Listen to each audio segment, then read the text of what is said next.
човек. Не е най-хубавият, но поне се постара. Очистил съм снегът на поне 7 коли. Така съм свършил доста работа. И по този начин си ставам един герой. Даже очистих малко и брашляна. Ето го. От снега, за да не измръзне съвсем.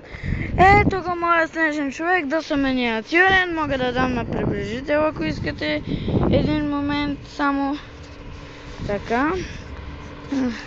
За съжаление, повече не може. Използвах чаша за неговата шапка, капачка от парфюм за неговите очи, моля за неговия нос, едно украшение, на кончетата, чаркове, за кожата чаркове, така, и чао до вас!